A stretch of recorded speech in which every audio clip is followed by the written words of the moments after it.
From the Presidential Palace, Manila, Dateline Malacañang.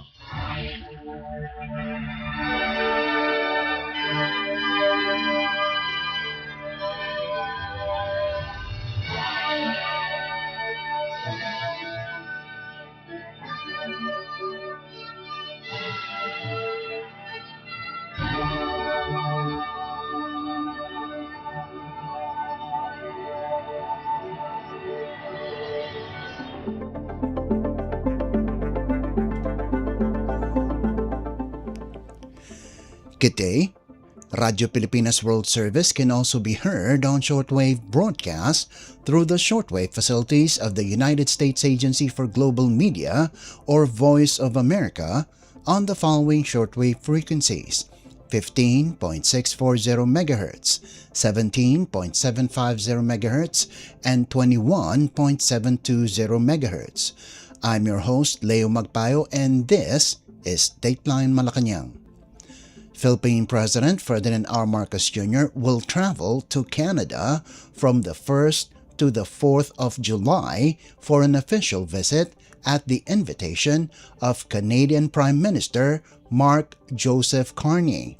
According to the Presidential Communications Office or PCO, President Marcos and Carney will hold a bilateral meeting aimed at strengthening Philippine-Canada relations and advancing cooperation in key strategic areas.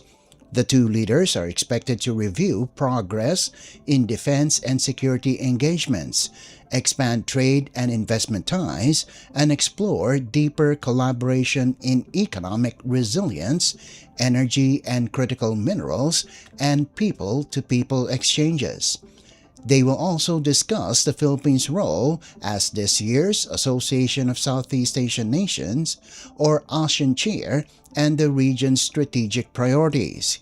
Canada has been an ASEAN dialogue partner since 1977 and entered a strategic partnership with the bloc in 2023.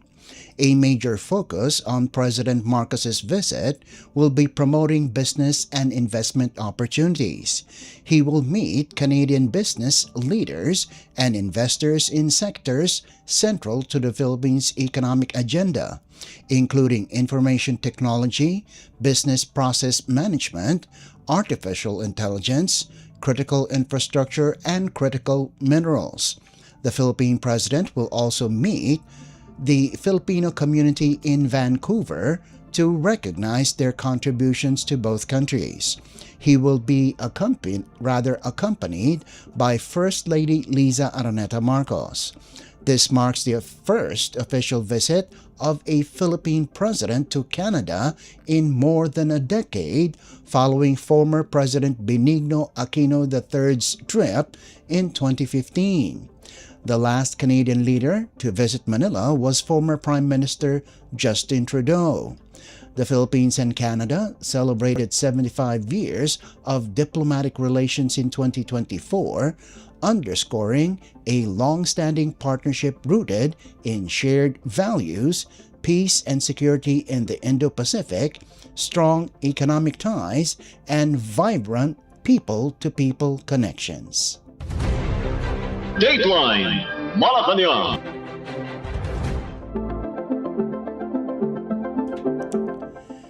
Philippine President Ferdinand R. Marcos Jr. is urging a united effort to protect the nation's youth and prevent the rise of school-related violence involving minors. In his latest vlog, the president underscored the urgency of strengthening safety measures in all learning environments following a series of alarming incidents in schools. The chief executive has directed concerned agencies to implement tougher security protocols to ensure the safety of students. He also called on teachers to embrace their roles not only as educators but as mentors who can guide learners dealing with mental health challenges. He emphasized that schools must remain safe spaces for learning and growth, with strict adherence to safety rules in classrooms, field trips, training camps, and other school activities. President Marcos appealed to parents to stay actively involved in their children's lives, stressing that meaningful conversations and consistent guidance are essential to keeping young people safe.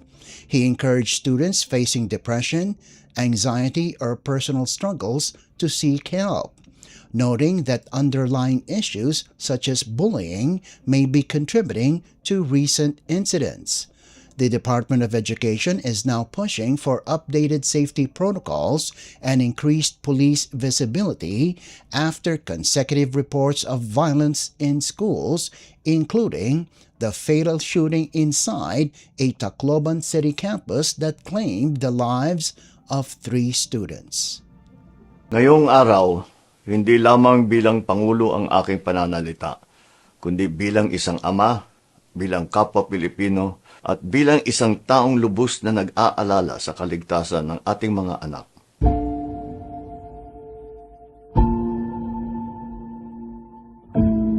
Sa mga nakaraang linggo, nasaksihan ng ating bansa ang ilang nakakalungkot at nakakapangilabot na trahedyang kinasangkutan ng mga kabataang Pilipino. Sa Tacloban, may mga buhay na nawala at madami ang nasaktan sa isang nakagigimbal na insidente na pamamaril sa loob ng paaralan na kinasasangkutan ng mga estudyante. Sa Cavite naman, 2 insidente ng paggamit ng patalim at pananaksak sa loob ng paaralan ang naitala sa loob lamang ng 1 linggo. Ayon sa mga paunang ulat, posibleng may kaugnayan sa bullying ang mga pangyayari. Isang bagay na kinakaharap ng maraming kabataan ngayon.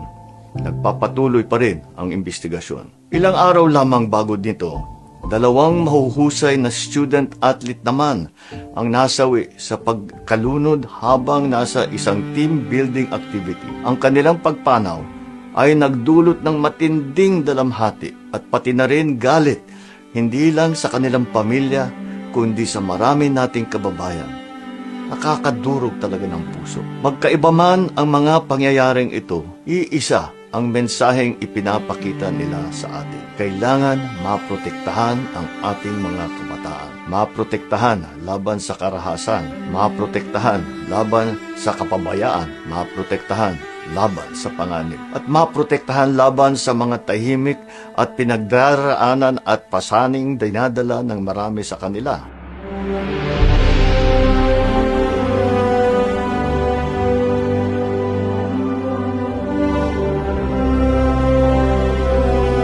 Paaralan ay dapat maging lugar ng pagkatuto, pangarap at pag-unlad, hindi lugar kung saan nangangamba ang mga magulang para sa kaligtasan ng kanilang mga anak. Kaya naman, inatasan ko ang ating mga ahensya sa edukasyon, kapulisan, kalusugan at lokal na pamahalaan na higit pang palakasin ang mga hakbang para sa kaligtasan ng mga mag-aaral sa buong bansa. Ngunit hindi sapat ang pagkilos ng pamahalaan lamang. Dapat manatiling aktibong bahagi ng buhay ng kanilang mga anak ang mga magulang. Dapat ipagpatuloy ng mga guro ang kanilang tungkulin, hindi lamang bilang tagapagturo, kundi bilang mga gabay at tagapayo. Dapat ring tiyakin ng mga paaralan na mahigpit na nasusunod ang mga panuntunan sa kaligtasan. Sa loob man ng silid-aralan, sa mga field trip, training camp, o iba pang mga gawain pang-eskwela. At bilang isang lipunan, kailangan maibalik ang pagpapahalaga sa buhay ng tao, pagtuturo ng tamang asal, pag-uugali at pag-iisip, higit pa sa anumang leksyon sa silid-aralan.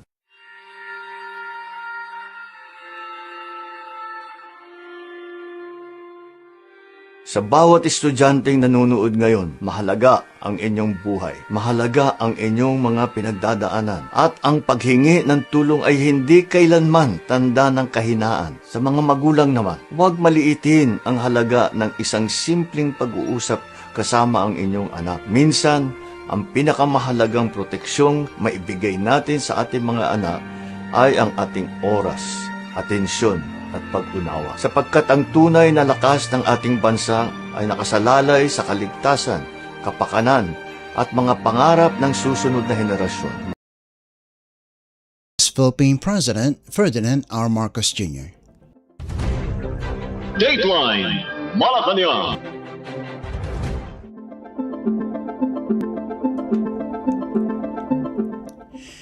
The Marcos Jr. administration is preparing a 7.2 trillion peso national budget for 2027, equivalent to 21.7% of gross domestic product or GDP, according to the Department of Budget and Management or DBM.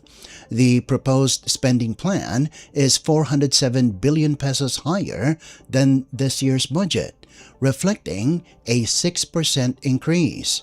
In a memorandum signed by Acting Budget Secretary Kim Robert De Leon, the DBM said the 2027 budget will prioritize programs and projects that expand opportunities for Filipinos and strengthen long-term resilience.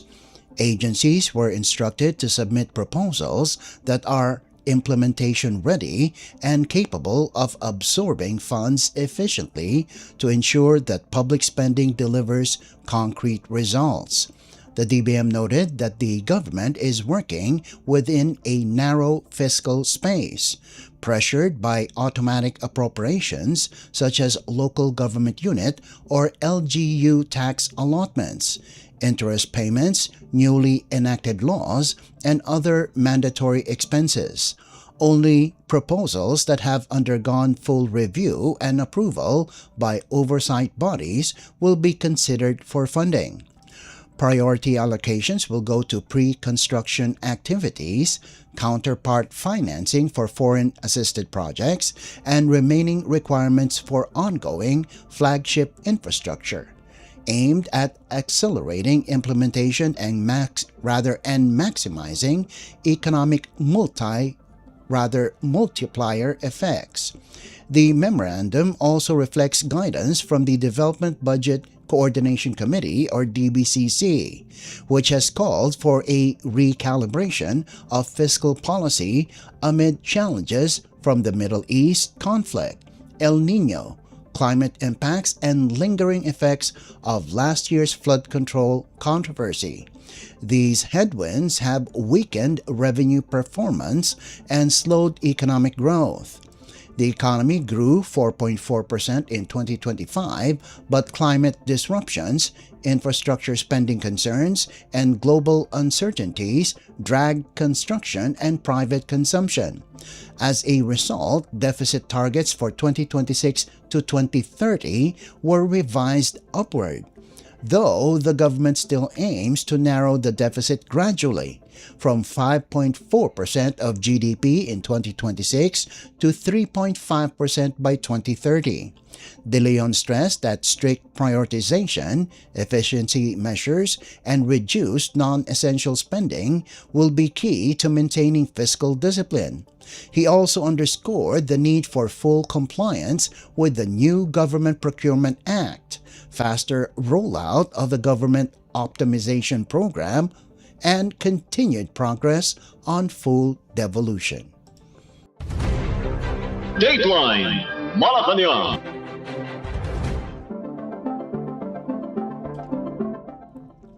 Philippine President Ferdinand R. Marcos Jr. commended the Presidential Security Command or PSC for its steadfast service in protecting the first family and helping uphold national stability.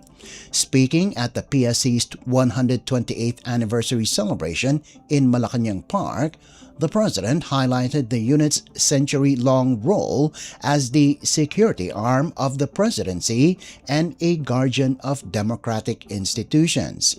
President Marcos acknowledged the sacrifices made by PSC personnel, noting that their constant vigilance ensures the safety of the first family and contributes to the stability of the Republic. The Commander-in-Chief underscored the importance of the PSC's mission amid evolving security challenges and praised the professionalism and dedication of its members. The PSC, formerly the Presidential Security Group, serves as the premier protective unit responsible for the security of the President, the First Family, the Vice President, their families, and high-profile visitors, as well as the safety of Malacañang Palace and the seat of government. For over the century, The PSC has now served as a security arm of the presidency, protecting not only the office of the president, but also the institutions that keep our democracy strong and our republic stable. On a personal note, I can say that not once from the first day that I stepped into Malacañang have I felt anything but safe in your hands. The sense of security. So that allows me to say that the sense of security allows me to work, to think clearly, and to do the work that the Filipinos have put me here to do. All of these reflect the collective efforts of every member of this organization to ensure that the presidency and the republic remain secure. So you are not only protecting the physical being of the first family, you are protecting the stability of the republic. And that is how important your job is. And that is how important the job it is that you do, and that you do so very well and so very professionally. And so I am very happy now to once again greet you all. Happy anniversary for your 128th year of the presidential security. Was Philippine President Ferdinand R. Marcos Jr. Dateline Malacañang.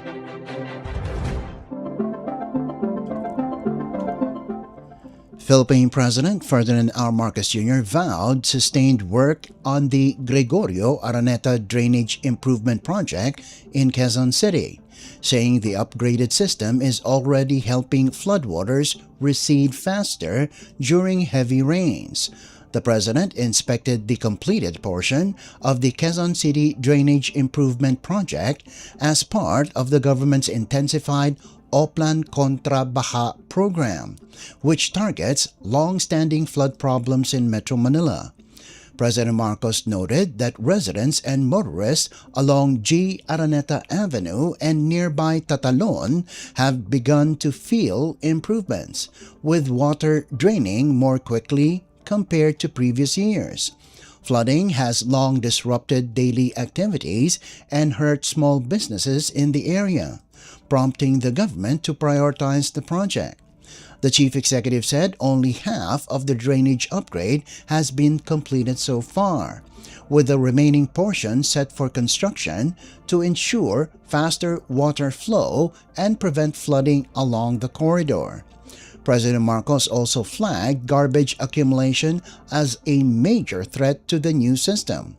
He said he will coordinate with Quezon City Mayor Joy Belmonte to establish a regular cleanup and declogging system, noting that current community efforts remain small-scale compared to the volume of waste entering waterways. The President previously inspected the same area in May, identifying it as one of the critical flood-prone zones under government monitoring. Similar interventions are underway across Metro Manila and other regions. Launched last year, Oplan Contra Baha includes waterway clearing, drainage rehabilitation, and pumping station upgrades aimed at reducing flooding in vulnerable communities. Isa sa pinakagrabe na magbaha sa buong Pilipinas kapag umuulan. Ang ginawa natin ay naglagay tayo ng malalaking drainage. Kung maalala ninyo, nung nakaraan, nandito rin kami, ipinakita natin yung napakalaki na mga tubo, na goma, na bago, na yun ang in-install natin dito. Yung mga nakikita ninyo mga butas dito, yung mga drainage, ang sa ilalim niyan ay yun na nga, yung ating mga malalaki, mas malaki pa sa tao. Yung malalaki na tubo na linagay natin para makapag-drain na mabilis at hindi na magbaha dito. Ang susunod na problema na kailangan natin lutasin ang pagkolekta ng basura. Dahil ang nangyayari dito, pag pumapasok na yung tubig, dala yung basura, nababara na naman yung ating mga drainage. Kaya magpapatulong tayo sa local government, hihingi tayo ng tulong kay Mayor Joy at sabihin natin kung pwede ay gawa tayo ng sistema para tuloy-tuloy ang pag-declogging. Kaya yan ang ating ginawa. Patuloy natin itong gagawin at ito ay dito pa lang ito, sa 1/2 pa lang ito, kalahati pa lang ito. Gagawin din natin yan dun sa kabila para talagang mabilis ang takbo ng tubig, mabilis ang paglabas ng tubig at hindi na mababaha rito sa G. Araneta Avenue dito sa Tatalon. Was Philippine President Ferdinand R. Marcos Jr. Dateline Malacañang.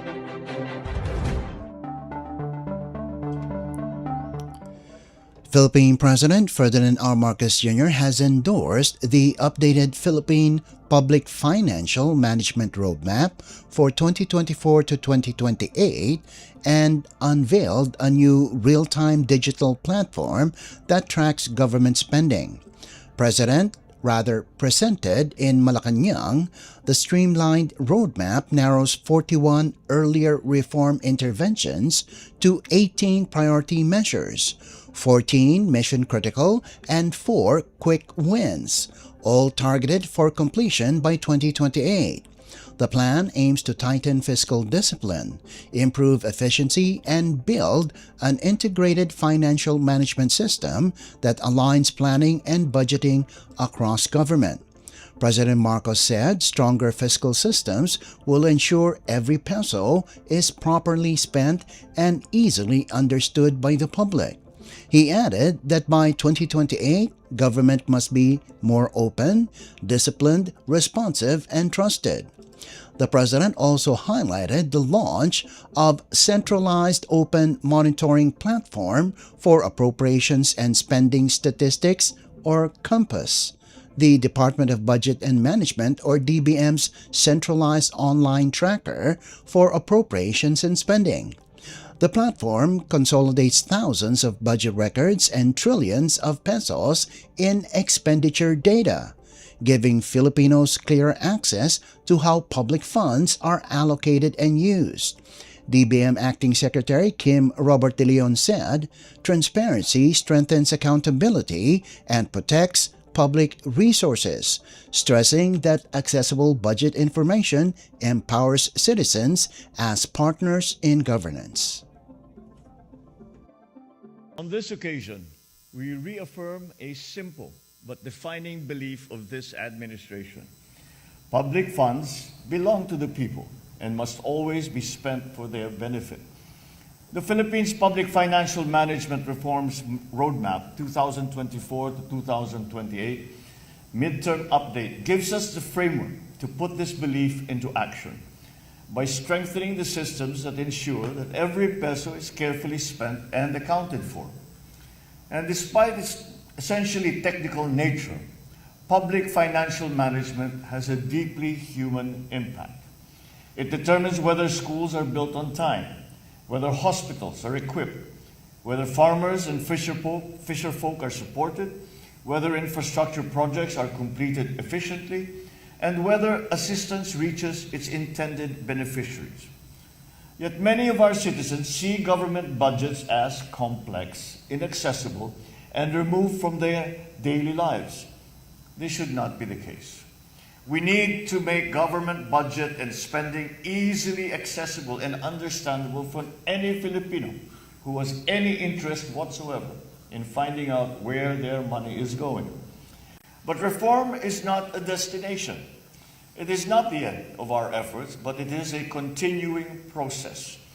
As circumstances evolve, as new challenges emerge, our systems must also become more adaptive. And today, we take another step in that direction with the launch of the DBM Compass, or the Centralized Open Monitoring Platform for Appropriations and Spending Statistics. That's a good mouthful right there.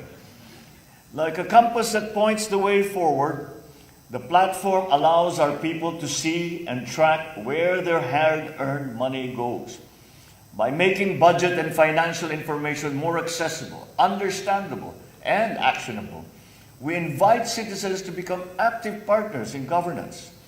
Coupled with our efforts to promote transparency, accountability must be integrated into every stage of governance, from planning and budgeting to procurement, implementation, and the eventual evaluation.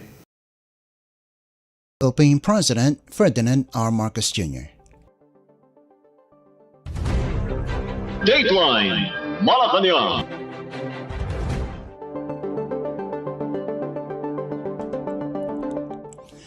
In other news, Philippine Department of National Defense or DND Secretary Gilberto Chodoro Jr. is calling out what he describes as the Chinese embassy's insincerity and duplicity after Beijing dismissed the Department of Foreign Affairs or DFA's latest statement affirming the 2016 arbitral award.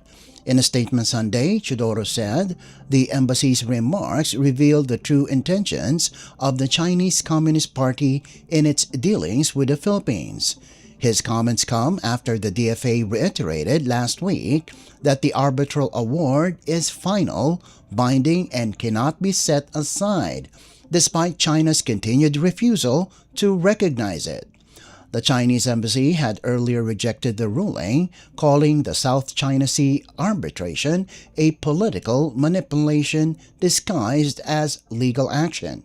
It also accused the tribunal of distorting and abusing dispute settlement mechanisms under the United Nations Convention on the Law of the Sea or UNCLOS.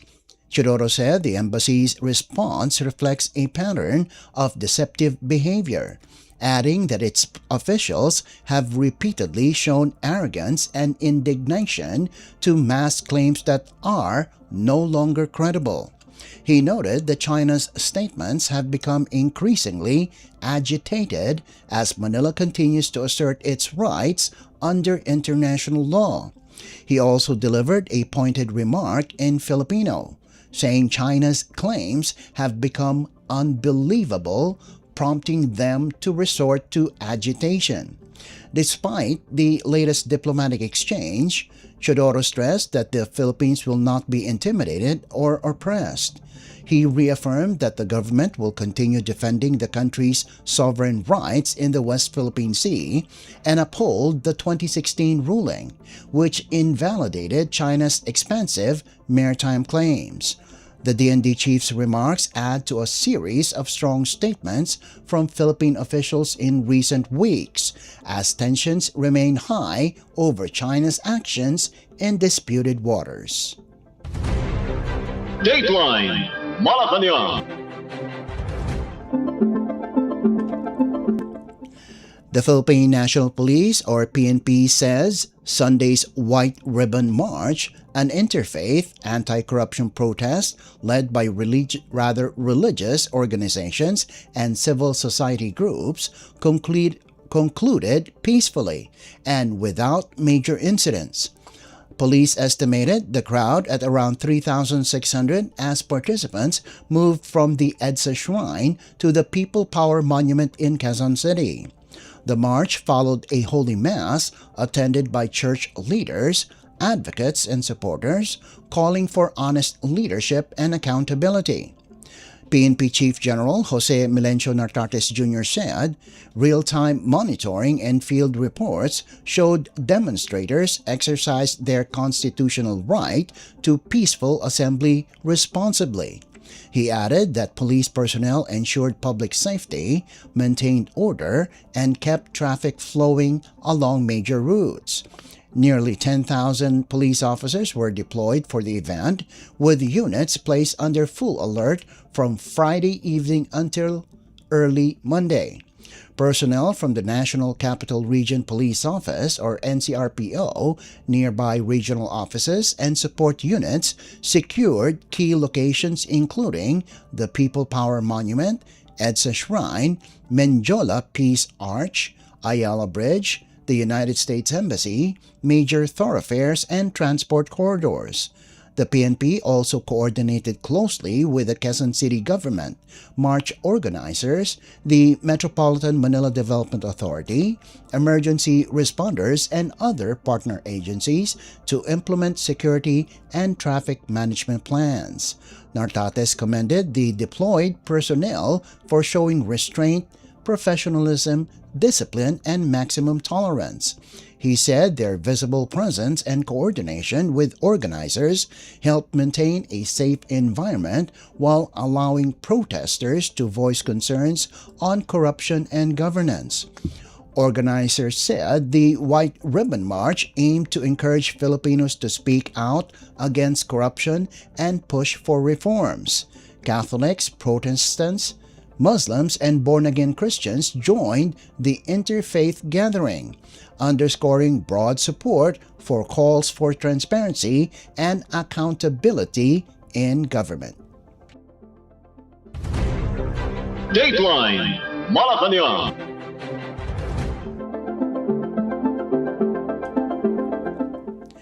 The Bureau of Immigration, or BI, is once again warning Filipinos against leaving the country through illegal backdoor routes, following the repatriation of 11 nationals from Kota Kinabalu, Malaysia on June 16th.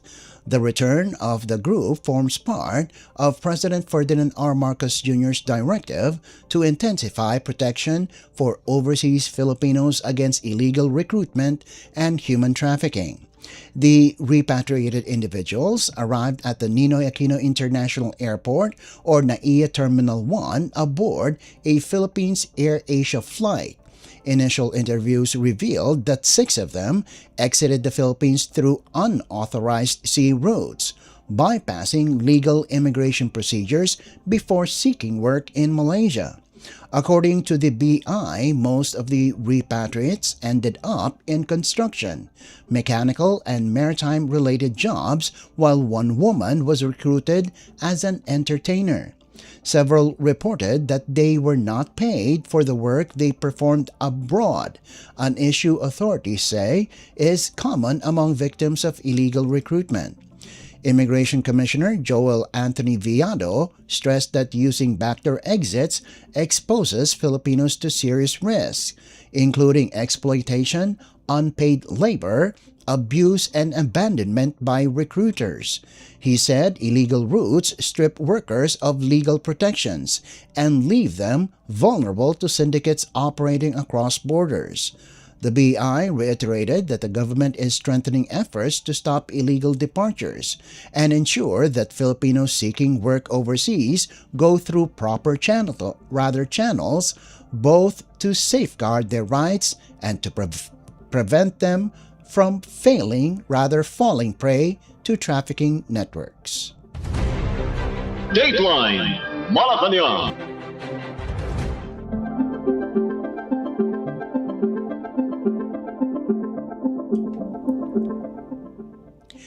Angat's Dam's water level continues to slide toward the critical 160-meter mark, but the Philippine Atmospheric Geophysical and Astronomical Services Administration, or PAGASA, says relief may be on the horizon as stronger southwest monsoon rains are expected by mid-July. As of Monday morning, the reservoir was measured at 160.7 meters, only 0.7 meters above critical level. The dam has been losing nearly half a meter a day, driven by rainfall far below what was forecast for its watershed. PAGASA recorded just 127 millimeters of rain from June 1st to the 22nd, less than half of the projected 280 millimeters for the period. Despite the shortfall, PAGASA weather specialist Jofren Habaluya said conditions should begin to improve in the coming weeks. He expects rainfall to pick up by the second or third week of July, allowing Angat's water level to rise gradually. Current projections show the reservoir could reach 176.33 meters by July 31st, a significant improvement from present levels but still below the rule curve and far from Angat's normal high of 210 meters. Habaluyas cautioned that the lingering effects of El Niño may persist into early 2027, keeping water management challenges in play. However, he emphasized that the strengthening monsoon should provide much-needed replenishment. He added that Angat's water level is expected to continue rising toward the end of the year, offering hope for Metro Manila's primary water source as the rainy season progresses. Dateline Malacañang.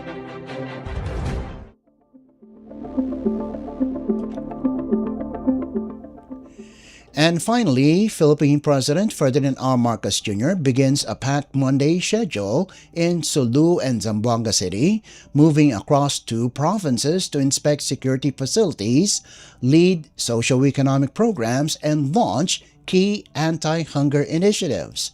The president will arrive in Maimbung, Sulu in the morning, where he will inspect the Regional Mobile Force Battalion 9B headquarters. His visit highlights ongoing socio-economic and security efforts in the province, with officials briefing him on current operations and community programs. Soon after, President Marcos shifts to the Sultan Jamalul Kiram Gymnasium for Bawat Bayan Makikinabang Sulu, a flagship initiative aimed at expanding government support for local families. Residents gather as the president leads the rollout of assistance packages and services designed to uplift communities across the province. After Sulu, the president heads to Zamboanga City for a pair of major engagements. At around 1 in the afternoon, the chief executive will visit the FGL building along Maria Clara Lorenzo Lobregat or MCLL Highway in Barangay Tetuan to launch the Walang Gutom Kitchen, a community-based feeding and nutrition program intended to provide accessible, healthy meals to vulnerable families. Local officials and beneficiaries welcome the initiative as part of broader efforts to combat hunger in the region. The president then proceeds to Western Mindanao State University in Barangay Baliwasan for Bawat Bayan Makikinabang Zamboanga Peninsula. The university gym becomes the venue for another round of government assistance, with the president emphasizing the administration's push to deliver direct support to households across Mindanao. Across both provinces, the president's June 29th schedule underscores a dual focus on strengthening security infrastructure and expanding social protection programs, bringing national initiatives directly to communities in Sulu and Zamboanga Peninsula. Dateline Malacañang.